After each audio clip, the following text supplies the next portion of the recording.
ahora abro el paso a don Rafael Toribio, desde República Dominicana, quien nos va a presentar el Consejo Económico y Social de República Dominicana, y le agradezco muchísimo haber accedido a igualmente participar, aunque sea en forma virtual.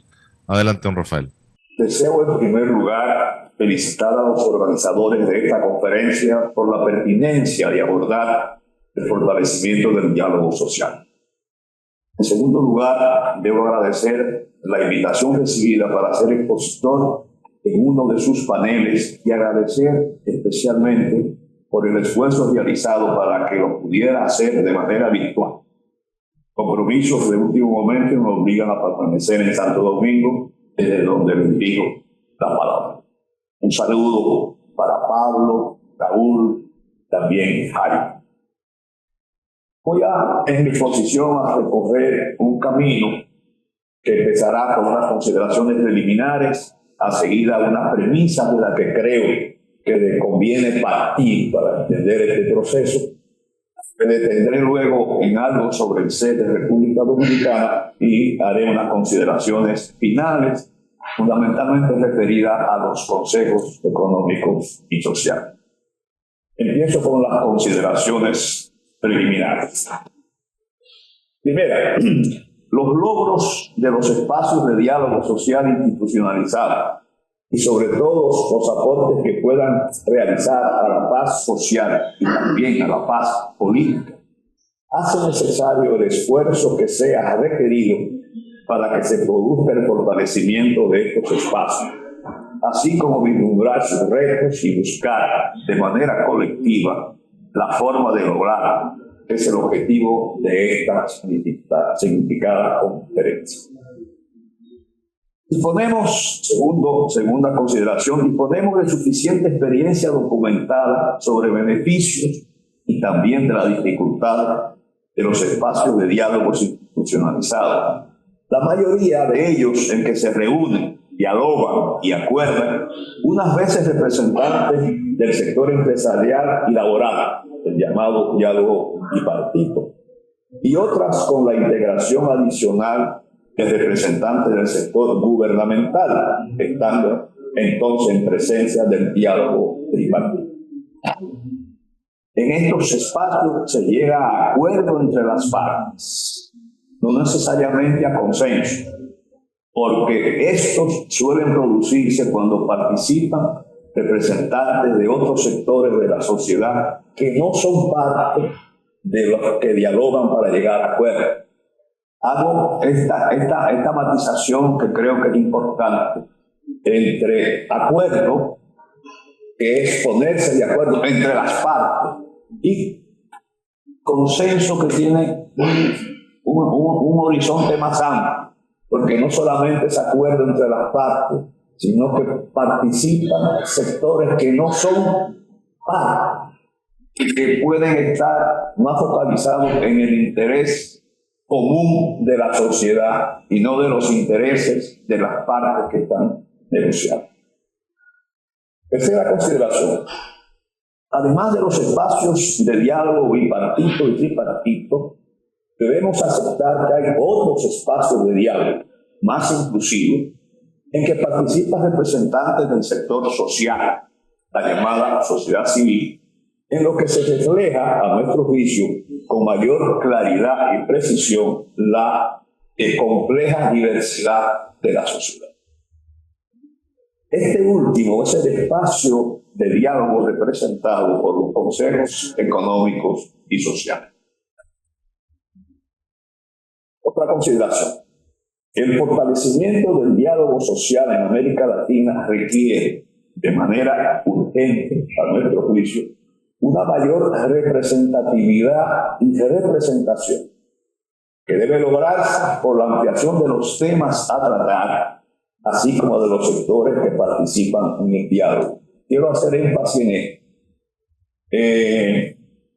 Acabo de participar en Montevideo en un encuentro sobre el diálogo social, donde se hizo evidente y se recogieron importantes aportes en este sentido, de que hay nuevos actores que deben participar en el diálogo social institucionalizado y también nuevos temas que deben incorporarse a estos espacios de diálogo. Creo que este es uno de los retos, desafíos que tiene todo espacio de diálogo social institucionalizado, porque incluso en el diálogo tripartito se habla de diálogo tripartito plus, queriendo señalar que es necesario que no solamente sean los representantes de los sectores empleadores, de los trabajadores y del sector gubernamental que deben participar en este diálogo, que aunque no sean miembros permanentes por los temas a tratar, deben otros sectores estar ahí. Y finalmente, la última consideración es un tema de importancia no menor, es lograr una mayor eficacia para que los resultados de los diálogos concretizados en acuerdos y consensos se transformen en políticas públicas con vocación de continuidad en base a una visión de Estado. Y entonces aquí aparece el Congreso, que es el órgano constitucional donde se aprueban las leyes. Podemos invertir muchos esfuerzos, recursos para lograr acuerdos sobre diferentes temas. Muchos de ellos necesitan ser consagrados en una ley. Y entonces ahí participan los representantes de los partidos políticos, que son los que toman las decisiones finales. Y eso creo que es importante retener. Decía en el recorrido que después de estas consideraciones preliminares quería presentar algunas premisas que creo importantes tener en cuenta y como nunca olvidar y tenerlo como punto de partida. Nunca antes, y menos ahora, el diálogo social institucionalizado no debe ser considerado un lujo, sino una necesidad imprescindible para contribuir al logro de la paz social y también de la paz política. Creo que no hay duda, sobre todo en estos momentos, del rol que representa no solamente para la paz social, sino también para la paz política, el funcionamiento de estos espacios de concertación de diferentes representantes de diferentes sectores de la sociedad. El logro de la paz social, resultado del diálogo entre representantes del sector empresarial, laboral y gubernamental, es importante para consolidar reivindicaciones de los sectores y la gobernanza democrática, pero también debemos procurar la paz política, que implica la participación de nuevos actores en el diálogo, incluyendo representantes de las fuerzas que deciden en el Congreso. En muchas ocasiones, la insistencia de la paz política impide que se pueda lograr la paz social. Creo que hay que admitir que hay una relación, si no muy directa, pero mutuamente relacionada entre la paz social y la paz política. Solo la existencia de un espacio institucionalizado del diálogo social es un gran logro que debe ser preservado, consolidado y fortalecido, sea en formato bipartito, tripartito o en el espacio representado por los CES. A este propósito, estimo conveniente que exista por lo menos un CES en cada país de América Latina y del Caribe. Y si es con rango constitucional, mejor.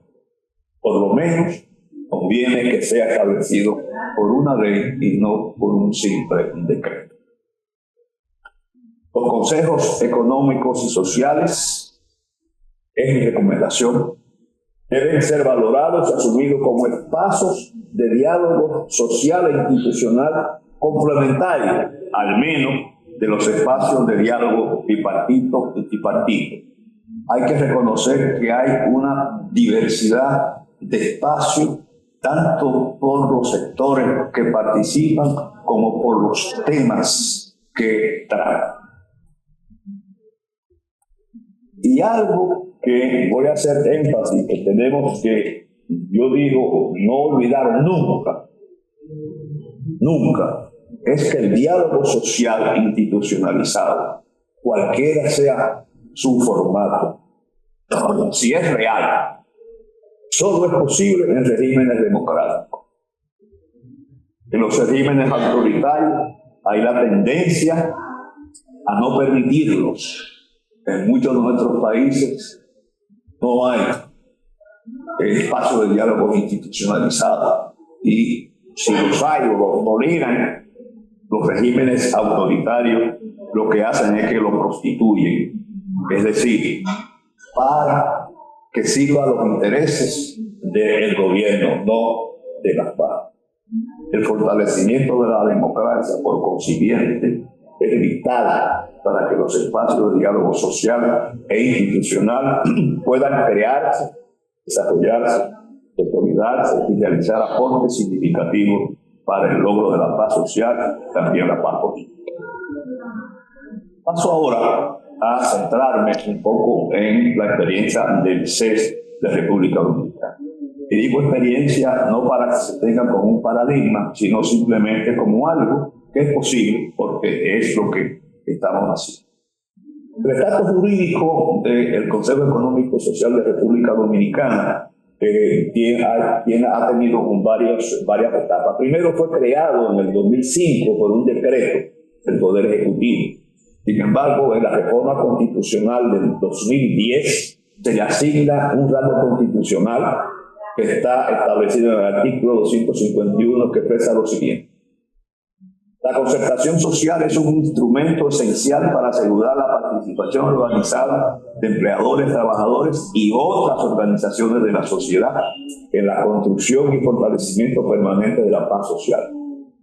Para promoverla habrá un Consejo Económico y Social, órgano consultivo del Poder Ejecutivo en materia económica, social y laboral, cuya conformación y funcionamiento serán establecidos por una ley. Conforme al anterior texto constitucional, además de órgano constitucional, el CES en República Dominicana es órgano consultivo del Poder Ejecutivo, pero puede expresar el parecer de los sectores que lo integran por iniciativa propia, como decía Jaime, a través de informes, a través de dictámenes sobre diferentes temas relevantes de la realidad nacional. El otro tránsito es la ley que en el texto constitucional mandaba que se iba a establecer. Y efectivamente, mediante una ley en el 2015, se instituye el Consejo Económico y Social de la República Dominicana, y de esa ley solo quiero destacar los siguientes puntos. Primero, los sectores que integran el CES en República Dominicana. El órgano superior no se llama asamblea, pero es el pleno de integrantes del CES. Está constituido por representantes de los sectores laboral, empresarial y de la sociedad. Es decir, hay un sector social junto al sector laboral y al sector empresarial. Y la representación es a razón de 15 representantes por cada uno de estos sectores, procurando, según explica la ley, la máxima representatividad, equidad de género e igualdad. La forma en que se seleccionan los 15 representantes de cada uno del sector. Las organizaciones de cada sector que cumplan unos requisitos mínimos establecidos en la ley, que muestren interés en participar en ese órgano de gobierno que es el pleno de integrantes, eligen a sus propios representantes por un periodo de cuatro años. Y lo eligen en asambleas eleccionarias que el CES de República Dominicana convoca a las organizaciones pertenecientes a ese sector que mostraran interés en participar y además que cumplen esos requisitos mínimos para poder ser viable que participen en el órgano de gobierno. Entonces, entre ellos de manera democrática designan cada uno de los representantes. Lógicamente, en la ley se especifica que también tiene que haber una relación de los distintos sectores o conglomerados que conforman cada uno de los sectores, de manera que cuando hablamos del sector, por ejemplo, empresarial, no solamente el sector industrial, tiene que estar turismo, es decir, los diferentes componentes fundamentales del sector. ¿Cómo, en tercer lugar, actúa o hasta ahora, cómo ha actuado el CES de República Dominicana? Es decir, las actividades de incidencia. En la historia del CES de República Dominicana hemos abordado muchos instrumentos, vamos a decir así, de incidencia en una estrategia nacional de desarrollo que se aprobó mediante ley en el 2010, que es una visión país hasta el 2030. Se establecieron que había que realizar 3 grandes pactos nacionales: un pacto del sector eléctrico, un pacto del sector educativo y un pacto fiscal. Y además la ley establecía que era el Consejo Económico y Social el encargado de organizar y conducir esos 3 pactos.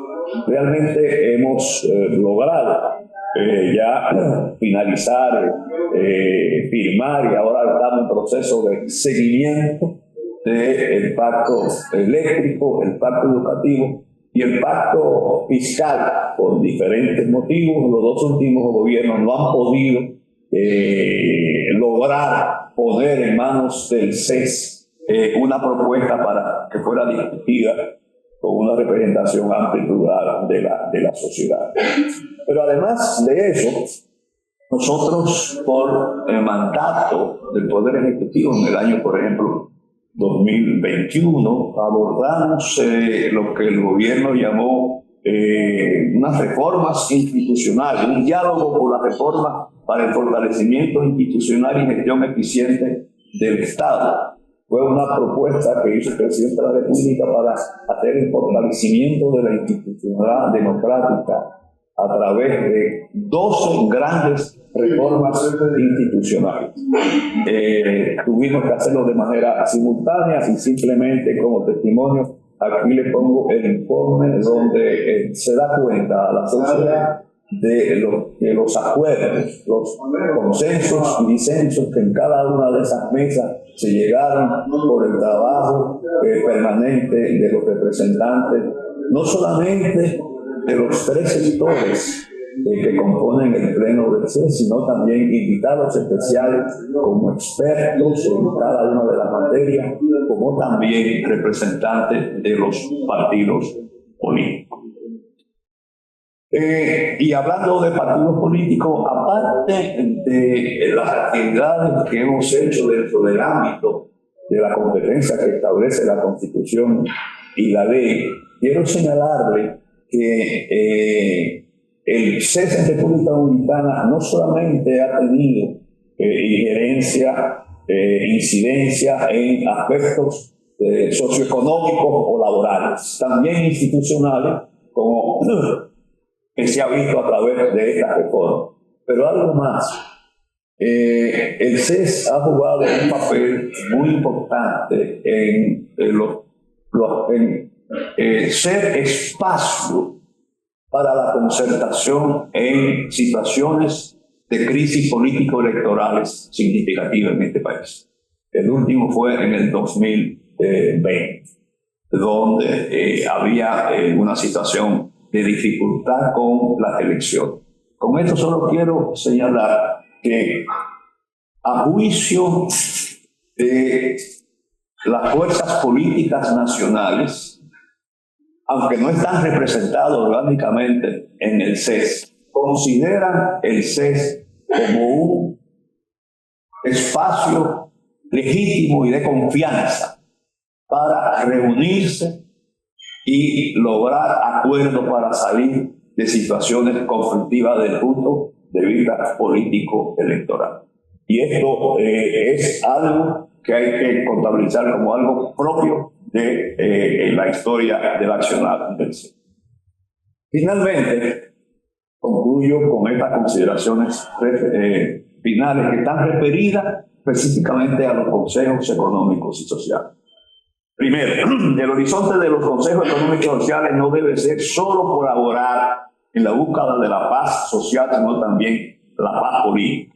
Conviene que se integren el tema de institucional dentro de sus preocupaciones y otros temas de interés para la sociedad.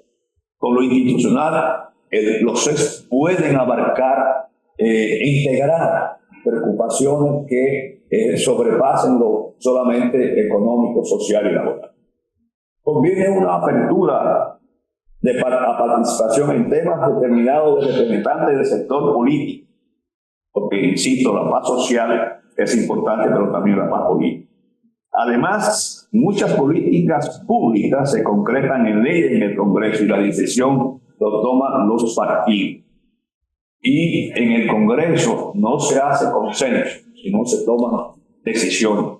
Lo más que hace el Congreso es una vista pública donde escucha el parecer, pero no hace ningún esfuerzo por llegar a acuerdo.